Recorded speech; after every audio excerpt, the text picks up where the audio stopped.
Bonjour les amis, j'espère que vous allez bien. Je suis comme d'habitude heureux de vous retrouver pour une nouvelle semaine de pensée du jour. Je vous le disais hier, nous allons aborder 7 textes compliqués de la Bible. Et aujourd'hui, je vous propose de pouvoir aborder ce qu'on appelle, en termes savants, la sotériologie, le fait d'être sauvé. Et je vous pose la question, que faut-il faire pour être sauvé? D'après vous, n'hésitez pas à mettre votre réponse dans le chat, j'aurai le plaisir de vous lire, mais je vous en dis plus juste après.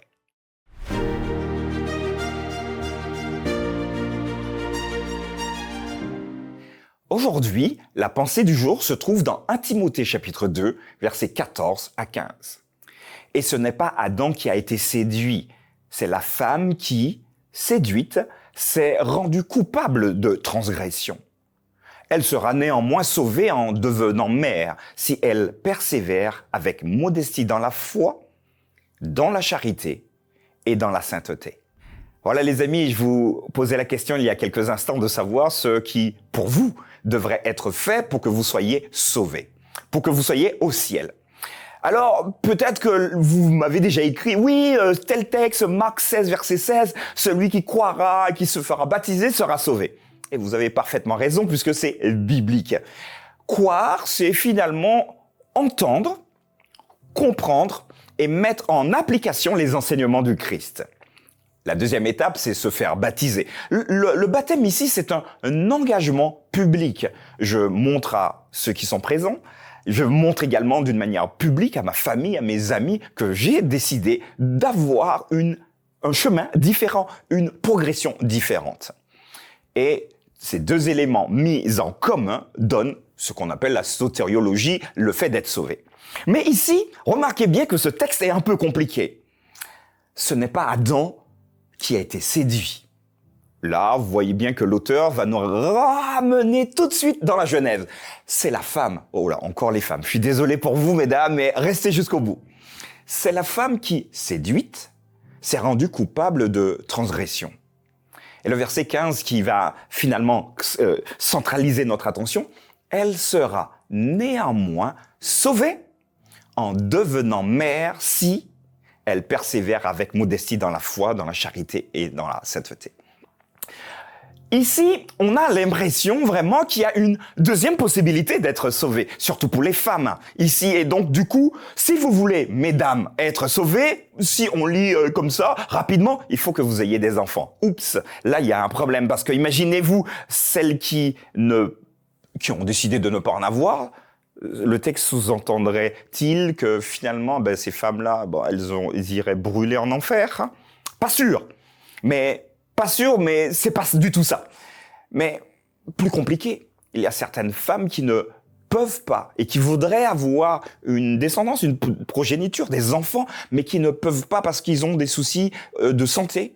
La biologie ne fonctionne pas correctement. Est-ce que ça veut dire qu'elles ne seraient pas non plus sauvées? Alors que veut dire ce texte? Que nous rapporte l'auteur?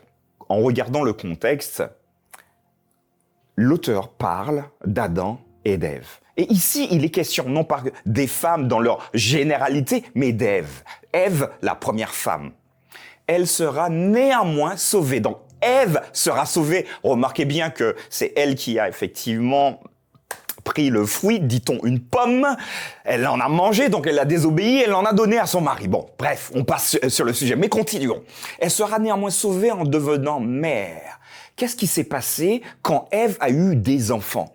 Ici, on a une très belle prophétie, devrais-je dire, une perspective où le fait d'avoir des enfants produira au fil des générations la porte ouverte, la possibilité pour Ève d'avoir une descendance. Et cette descendance, vous l'avez peut-être déjà entendu, il s'agit de la naissance de Jésus lui-même.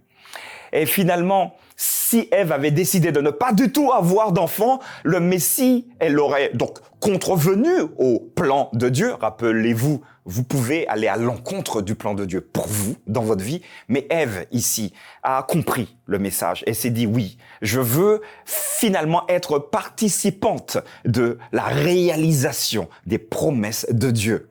D'envoyer quelqu'un, on va en parler plus tard, Emmanuel, Dieu avec nous, pour me sauver moi, mais pour sauver également l'ensemble des êtres humains. Alors ce texte, vous l'avez compris, elle sera néanmoins sauvée en devenant mère. Il s'agit d'Ève ici, qui en procréant donnera donc la lignée jusqu'à arriver à Jésus.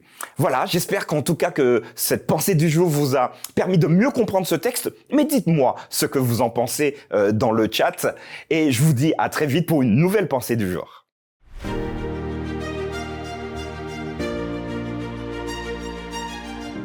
Je vous donne rendez-vous, messieurs et dames, mesdemoiselles, les enfants, demain, parce que nous allons voir qu'ensemble un texte compliqué. À demain et à bientôt.